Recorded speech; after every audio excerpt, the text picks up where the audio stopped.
인간을 가리켜서 사회적인 동물 그렇게 말했습니다. 우리는 서로의 공공의 이익을 위하여서 서로 운집하며 살아가는 사회인들입니다. 이런 많은 사회 속에서 많은 사람들을 우리는 만나게 되는데, 그런 사람들을 만날 때마다 우리 마음속에 여러 가지의 의문점과 궁금증이 있습니다.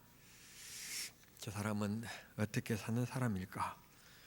어느 대학을 나왔을까? 직업은 무엇일까? 혹은 사업을 한다면 무슨 사업을 하고 있을까? 직장생활을 한다면 혹은 그 직장에서 어떤 직책을 갖고 있을까? 여러 가지 우리는 그 궁금증과 함께 질문의 마음을 갖게 됩니다. 또 그 사람이 살아가고 있는 주거주택은 어떤 환경일까? 아파트일까? 그림책에 나오는 전원주택 같은 곳에서 살고 있을까?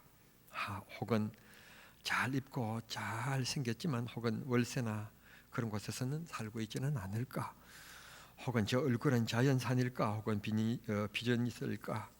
여러 가지의 의문을 갖고 궁금증을 가지고 있습니다. 오늘 성경 본문에 보면 우리들이 잘 아는 야곱이라고 하는 사람이 등장합니다. 그에게는 그가 의도한 일도 있지만 의도하지도 않은 일을 통해서 4명의 아내를 거느리게 되었고, 그 4명의 아들을 통해서 그는 12아들을 낳았습니다. 그 아들 가운데서 다 아들이라 사랑스럽긴 하지만 그래도 아들 가운데서 특별히 마음이 가고 사랑스러운 아들이 있었는데 11번째 아들인 요셉이었습니다. 이유는 그가 진정 사랑하여서 14년 동안 노동의 대가를 지불하고 얻은 아내이기 때문에 라헬을 너무너무 사랑했던 것입니다. 그 라헬이 아이를 잘 낳지 못하다가 2 아들을 낳았는데 첫 번째 낳은 아들이 바로 이 요셉인 것입니다. 그리고 2번째 아들을 낳다가 난산을 하여서 아이를 낳고 아이는 살고 사랑하는 아내 라헬을 떠나보내게 됩니다. 사랑하는 4명의 아내가 있었지만 그래도 그 4명의 아내 가운데서 가장 사랑한 여인, 진짜 사랑하는 아내는 라헬이었기 때문에 이 야곱의 마음은 몹시 괴로워했고 슬픔에 빠지게 됩니다. 그러나 사랑하는 아내가 낳아준 요셉이 있는 것을 통하여서 위안을 받으면서 그를 얼마나 사랑하고 무릎에 앉히면서 채색 옷을 입히면서 남달리 특별히 사랑했던 것입니다. 그런데 어느 날 갑자기 그 11번째 요셉의 아들이 죽었다는 것입니다. 다른 아들들이 와서 하는 말이 맹수에게 물려서 죽었는데 아버지 보십시오, 이게 요셉이 입고 있던 옷인데 옷에 피가 묻어 있습니다. 우리가 살려내지 못했습니다. 완벽한 거짓말로 아버지를 속이게 됩니다. 그런데 사람의 실수와 사람의 방법, 거짓말은 순간의 위기를 넘길 수는 있으나 그게 빨리 밝혀지느냐 늦게 밝혀지느냐에 따라서 좀 차이가 있을 뿐, 항상 우리가 흔히 말하는 것처럼 역사가 평가해 줄 것이다 라고 말하는 것처럼 그게 밝혀지게 됩니다. 밝혀지게 되는 이유는 바로 하나님이 개입하시는 문제 때문에 밝혀지게 됩니다. 하나님께서 그들이 살고 있는 가나안 땅을 비롯해서 이웃 국가들까지 하나님께서 큰 풍년을 주십니다. 그래서 풍년이 주었을 때는 계속 풍년이 계속될 줄만 알고 먹고 마시고 즐기면서 시간을 보내다가 7년이 끝나고 나서 이번에는 상상도 못한, 한 번도 경험해 보지 못한 엄청난 흉년이 닥치게 되는 것입니다. 얼마나 무서운 풍년인지, 햇볕에 생명이 있는 식물들은 다 말라 죽고 동물들은 흐득거리며 사람 역시 먹을 것이 없어서 옛날 어르신들이 보릿고개 그렇게 말하시면서 풀을 뜯어다가 죽을 써 드셨던 것처럼 이제는 풀을 뜯어다가 죽을 써 먹을 만큼도 없는 그런 흉년에 빠지게 되는 것입니다. 그런데 소문에 의할 것 같으면 저 아래 나라인 애굽에는 물이 마르지 않는 나일강이 지나가고 있는데, 나일강의 득택에서 그런지는 모르지만 그 나라에는 창고들마다 곡식이 가득 차 있고, 각국에서 보석을 가지고 돈을 가지고 그 나라의 양식을 사러 가면 대부분 거절없이 요구하는 양식을 사올 수 있다는 소문을 듣게 되는 것입니다. 야곱이 보석을 집안에 있는 것을 다 챙겨서 곡식 자루에 담아 그 아들들을 남방 애굽으로 보내게 된 것입니다. 우리가 어떻게 이렇게 앉아서 죽을 수만 있겠느냐, 가서 곡식을 사와라. 그렇게 해서 곡식을 사러 갔는데 자기 나라도 아니고 타국이고 어떤 누명으로 어떻게 될는지 모르는데 그곳에 가서 창고에 그 나라의 저 경제적인 끈을 책임지고 있는 총리 앞에 가서 자기들이 외국에서 이 보석을 가지고 곡식을 사러 왔노라고 고하게 됩니다. 고하게 되는데 그들은 그 총리의 얼굴을 쳐다보지 못하고 고개를 숙이고 엎드려 있지만, 고개를 들고 위에 앉은 총리된 요셉이 바라보니까 아니 이게 웬일입니까? 자기 형들이 온 것입니다. 그때 이 요셉이 자기의 신분을 밝히지 않는 채 그들에게 누명을 만듭니다. 보자하니 너희들은 순수하게 양식을 사기 위하여 온 것이 아니라 내가 그만 보니까 이 나라의 사정이 어떠한가 하고 간첩으로 온 것 같다. 그러면서 누명을 씌웁니다. 그랬더니 이들이 하는 얘기가 아닙니다. 우리는 그런 사람들이 아닙니다. 우리에게는 연로하신 아버지도 계시고요. 너희들 이렇게 왔는데 너희들은 어떤 관계냐? 형제입니다. 형제인데 사실은 우리 형제가 모두 12명인데 한 명은 동물에게 찢겨져서 죽고 지금 우리 11명의 형제들입니다. 우리는 절대로 그런 나쁜 사람들이 아닙니다. 그러니까 우리가 원하는 곡식을 하실 수만 있다면 자비를 베푸시사 우리들에게 양식을 나누어 주십시오. 그러면서 간청을 하게 되는 것입니다. 그렇게 시간은 흘러가고 문제는 이렇게 풀려져서 결국은 요셉이 자기 자신의 신분을 밝히게 되어지고, 아버지가 살아계십니까? 살아계신다는 소리를 듣고 너무너무 요셉이 기뻐서 형들에게 빨리 가서 아버지를 모시고 오라고, 그래서 아버지 야곱을 모시고 애굽에 이제 드디어 도착하게 된 것입니다. 그 말씀이 이제 창세기 47장의 말씀입니다. 47장을 들었으면서 애굽에 도착한 야곱의 행적에 대한 얘기를 합니다. 도착하자마자 누구를 만나는가 하면 바로 왕을 만납니다. 애굽의 최고의 실권자입니다. 왕입니다. 이 왕인 바로 왕을 만나게 되어지는데, 왕이 한 행제라고 하는데 보니까 동네 사람이 모인 것처럼 얼마나 많은지, 그것도 그럴 법하지 않겠습니까? 부인들이 3명이나 있지, 아이들이 11명이지, 뭐 이렇게 쭉 옹기종기 모였으니까 어떻게 한 가족이 이렇게 많은지. 그래서 첫 번째 물음이 나옵니다. 첫 번째 물음이 너희들 무엇하는 사람이냐, 즉 너희들이 직업이 뭐냐. 좀 편하게 이야기한다면 당이들을 무슨 일을 해서 먹고 사느냐, 그렇게 직업에 대한 질문을 하게 되는 것입니다. 성도 여러분, 야곱이 살았던 그 시대와 오늘 우리가 사는 이 시대의 격차의 연도는 한 4,000년 정도 됩니다. 4,000년이라고 하는 시대가 흘러간 지금도 여전히 사람들을 만나면 바로가 야곱과 그의 아들들에게 던졌던 질문인 것처럼 여전히 그 질문입니다. 무엇하는 사람일까? 어느 정도 사는 사람일까? 어느 정도 배운 사람일까? 어느 정도 위치에 있는 사람일까? 이상하게 역사는 4,000년이라고 하는 엄청난 시대가 흘러갔는데도 불구하고 이 질문은 여전히 오늘도 유효하고 오늘도 사람을 만나면 이 질문이 던져지고 있다는 사실입니다. 요한 1서 5장 14절부터 16절까지 말씀 보시면 이렇게 말합니다. 오늘 이 땅의 모든 사람들은 안목의 정욕, 이생의 정욕을 가지고 살아가는데, 땅의 것에 대한 비교의식, 땅의 것에 대한 소유욕, 땅의 것에 대한 탐욕을 가지고 인간은 살아간다는 것입니다. 그 탐욕 때문에 사람을 죽이기도 하고 친구가 원수되기도 하고 믿었던 사람에게 우리나라 말대로 발등에 도끼를 찍히는 일들도 있는 것입니다. 탐욕을 조금만 내려놓으면 되는 것인데 우리는 그 탐욕을 4000년의 역사의 이 갭을 극복하지 못한 채 오늘도 여전히 인간은 욕심, 탐욕 그걸 가지고 살아가고 있는 것입니다.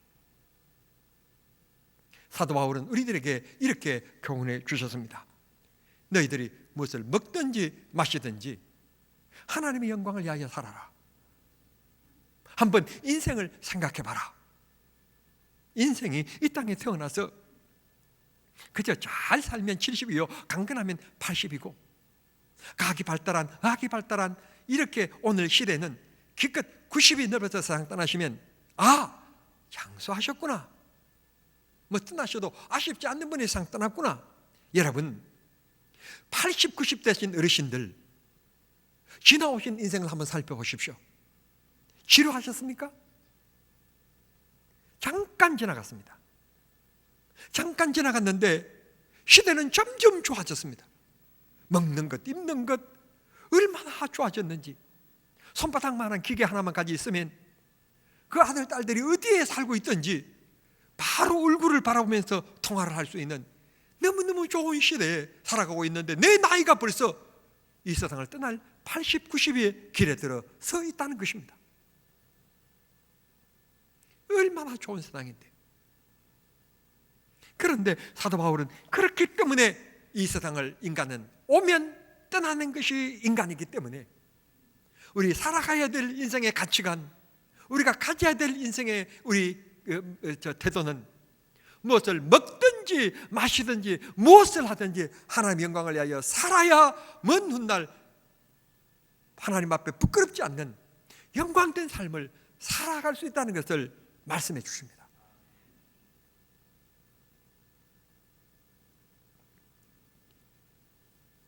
이생, 이 땅의 욕망과 이 땅의 야망과 이 땅의 욕망과 이 땅의 탐욕에 마음을 두고 살지 말고 결국 우리가 이 세상을 떠나면 우리가 눕는 자리 반평, 이제는 화장을 하기 때문에 반평이 아니라 조그마한 그거 한 손바닥만한 곳이면 충분할 걸. 욕심 부리지 말고 남에게 상처 주지 말고 남을 없인 여기지도 말고 나보다도 못 배웠다, 못 가졌다, 못 산다, 그게 어떻게 사람을 없인 여길 거리란 말입니까? 기독교인들은 도리어 나보다도 연약한 사람, 그런 사람을 보면, 부족한 사람을 보면 하나님께서 나로 하여금 자비를 베풀라고, 나로 하여금 도우라고, 나로 하여금 섬기라고, 나로 하여금 나 때문에 저 사람이 빛나고 저분이 나를 의지함으로 그분이 힘을 얻을 수 있게끔 그렇게 하라고 나에게 힘을 주셨고 돈을 주셨고 명예를 주셨고 지식을 주셨다는 사실을 우리는 꼭 기억하면서 살아야 될 그리스도의 힘을 잊지 마시길 바랍니다. 3절에 당신들은 무엇하는 사람이냐? 이 바로라고 하는 임금은 세상에서 가질 것 다 가진 사람입니다. 바로만큼 더 많이 가진 사람이 어디 있습니까? 그럼에도 불구하고 사람을 만나니까 그만한 마음이 있었습니다. 절대로 교만하면 안 됩니다. 여러분의 가치관은 어떤 가치관입니까? 올바른 가치관을 꼭 가지고 하나님 배웠을 때 영적인 가치관, 주님 앞에 칭찬받을 수 있는 그런 사상, 그런 인생관을 가지고 살아가는 우리 정남중앙의 성도들이 모두 될 수 있기를 바랍니다. 잠깐 지나갈 세상에 이것 가지고 남을 짓밟고 이것 가지고 남을 없이 여기는 그런 삶을 살면 안 되는 것입니다. 목사도 별 수 없어요. 얼마나 내 마음이 세속화가 되었는지. 사람 만나면, 목사 만나면 나와 같은 하나님 앞에 부름받은 하나님이 선택하신 세우신 종이시구나. 참 존경스럽다. 내가 저 목사님에게 짧은 만남이지만 뭐 배울 것은 뭐 있을까? 이런 겸손한 마음보다는 만나면 어디에서 목회할까? 교회 사이즈는 어느 정도 될까? 성도들은 얼마나 모이는가? 그 교회 1년 예산은 얼마나 되는가? 모두 다 땅의 것에 대한 관심, 땅의 것에 대한 마음을 가지고 있습니다. 아, 신도시에서 목회하신다고요? 아이고, 그러시군요. 좋으시군요. 하나님께서 좋은 목회 자리를 주셨군요. 근데 조금 있다가 커피 마시고 좀 있다가 얘기하다 보면 또 어떤 얘기가 툭 튀어나오는가 하면, 아, 요즘에 뭐 따분한데 우리 한번 뭐 나갈까? 골프 그에 대한 얘기를 뭐 하더라고요. 하나님이 주신 것에 대하여서 감사하면서 베풀고 성도들을 섬기는 데 대한 열정보다는 골프 치러 나가고 뭘 만나고 먹고 여행하고 그런 것에 대한 생각들을 온통 가지고 있는 대한민국의 목사님들, 세속화가 아닙니까? 4,000년 전 바로와 같은 생각을 가지고 있지 않습니까? 우리 모두 겸손해집시다. 내가 저 사람에게 섬길 것은 무엇인가? 내가 저 사람에게 배울 것은 무엇인가? 그런 마음들을 가지고 살아간다면 하나님께서 틀림없이 우리들을 통하여 감동하시면서 축복해 주시리라고 믿습니다. 두 번째, 질문은 8절 9절에 보면 당신 나이가 몇 살입니까? 라고 묻습니다. 우리가 만나면 한국 사람들, 특별히 유교적인 이 사상이 너무 강하여서 나이 서열에 대한 아주 이 우월감을 가지고 있습니다. 내가 너보다도 한 살이라도 많으면 얼마나 큰 행노릇을 하려고 하는지 모릅니다. 물론 하나님이 정하신 서열이기 때문에 나이 많은 분들이 존경과 성김을 받아야 되는 것은 당연한 사실입니다. 그러나 나이 많은 것 때문에 야, 너, 그 자세는 안 된 것입니다. 특별히 교회 안에서는 나이의 서열이 없어서는 안 됩니다. 젊은 사람들은 나이 많은 분들을 어른으로 섬기는 마음이 꼭 필요합니다. 그러나 나이 많은 분들 또한 젊은 사람들을 통하여서 야, 너, 그런 자세는 절대로 교회에서 있어서는 안 되는 일들입니다. 서로 존경하고 서로 받들고, 나이도 중요하지만 교회에서는 일 많이 하는 분, 일하시는 분, 장로님들, 근사님들, 그분들이 존경받는 곳, 그게 하나님 나라요, 하나님이 지배하시는 통치권이라고 믿습니다. 우리 모두 나이보다는 하나님이 맡겨주신 직분에 대해서 존경의 힘을 가지는 것, 또 혹은 직분은 없다 할지라도 어느 누군가 그 버금가는 귀한 봉사를 하고 계시는 분, 그런 분들을 존경하고 우대하고 섬겨줄 수 있는 분위기, 그게 세속화적이고 사상적이지 않는 영적 분위기고 하나님의 질서라고 믿습니다. 우리 모두 그런 넓은 마음을 가져주시기를 바랍니다. 그러면 우리 교회는 평화스러울 것이고, 우리 교회는 아름다울 것이며, 우리 교회는 사랑과 은혜가 넘치는 교회가 만들어지리라고 믿습니다. 야곱이 대답합니다. 제 나이 130살 길지 못합니다. 그러면서 내뱉는 말이 우리 조상들의 세월에 비하면 아주 짧게 지금 지나왔습니다. 그렇습니다. 야곱의 고백대로 130년의 세월이 살아왔는데 뒤돌아보니 벌써 내가 130살이다 이 말이에요. 내가 무슨 일을 했는지 뒤돌아보니 남을 속이고 속임을 당하면서 험악한 세월을 살아왔을 뿐, 야, 행복하다, 보람되다, 그래, 야, 이렇게 사는 것이 인생이야, 그런 때가 없었다는 거예요. 다시 말씀을 정리한다면 130년의 세월이 야곱에게 있어서는 어제처럼 훌떡 지나가 버렸다는 뜻입니다. 우리 인생, 방금도 제가 말씀드린 것처럼 결코 길지 않습니다. 금방 지나갑니다. 우리가 이래야 될 때는 다음이 아니라 오늘입니다. 오늘 예배 마치고 나가시면서 다른 사람을 배려하고 사랑해 주시고 섬겨 주시고 서로를 향하여서 관심을 가지시고 한 주간 어떻게 지나셨느냐, 잘 지냈느냐, 어려움은 없느냐 물어주시고, 그게 오늘의 살아가야 될 우리의 모습인 것입니다. 청나라에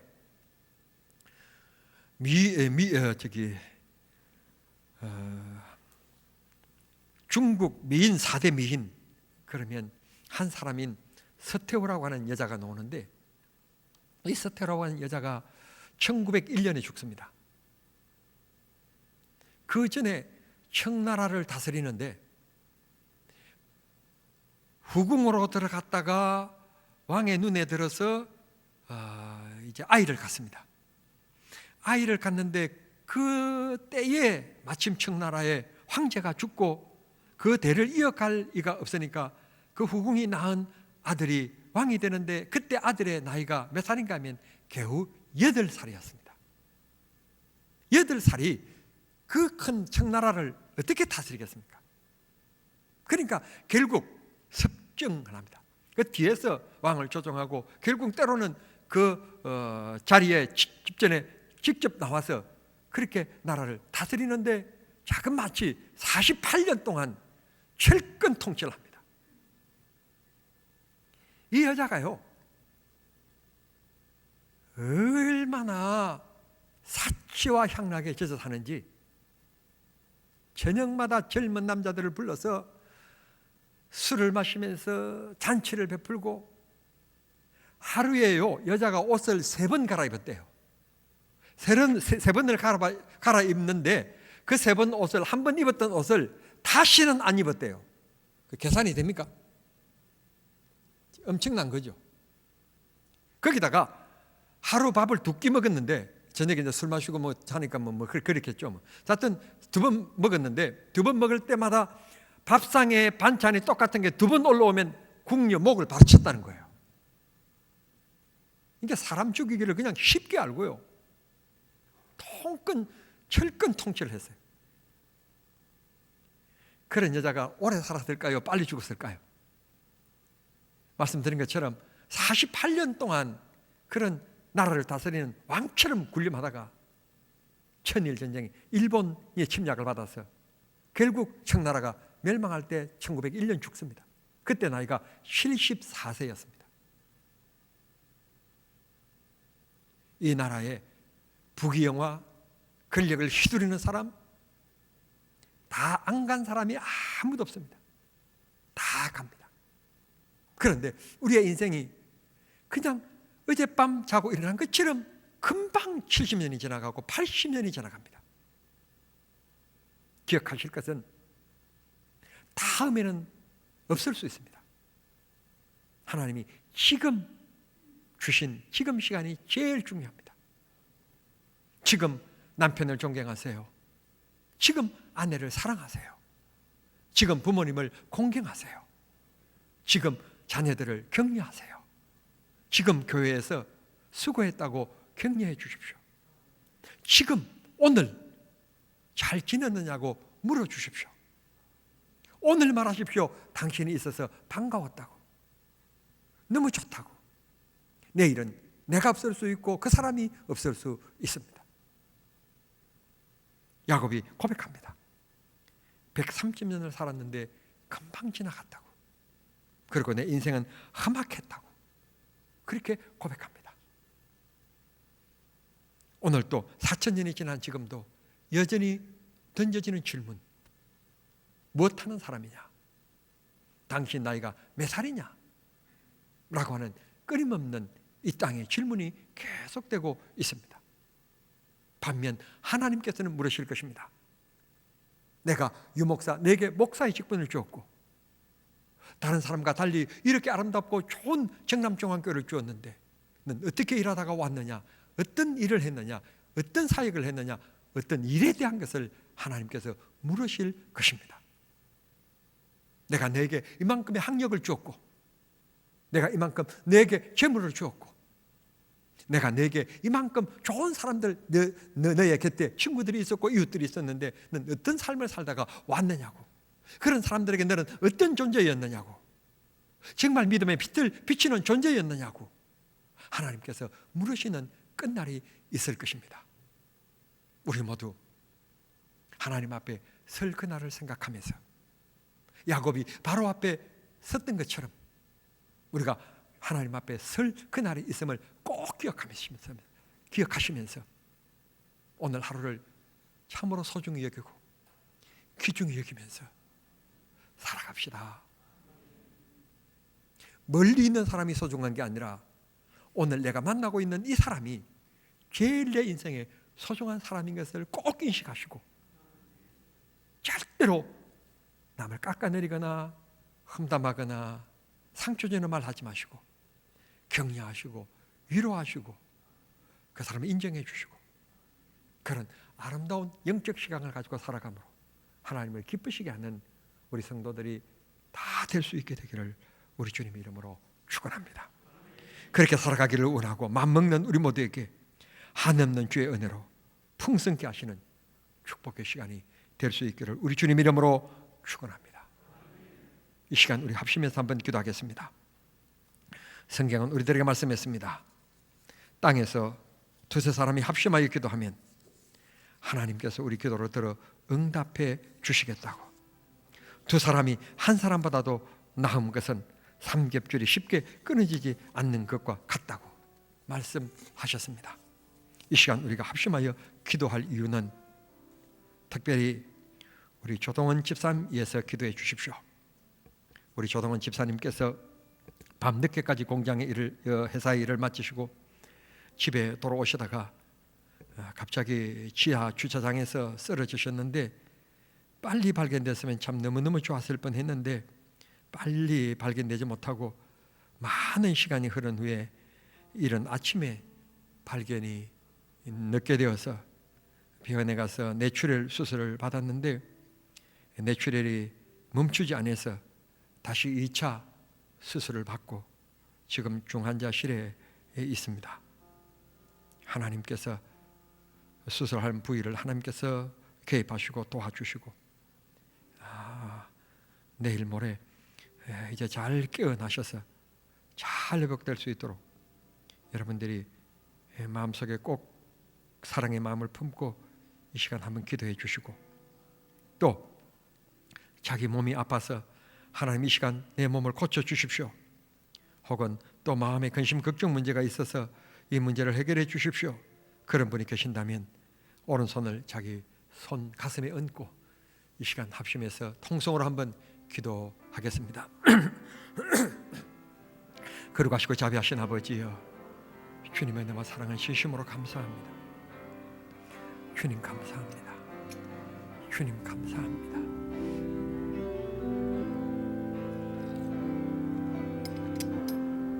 이 시간 저희들이 기도하고 있는 조동원 집사님 위하여 기도합니다. 우리 집사님을 주님께서 기억하시고 우리 집사님에게 힘을 주셔서 이겨내게 하시고 하나님 잘 치료될 수 있게끔 해주시고 은총 베풀어 주시옵소서.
아버지 하나님께서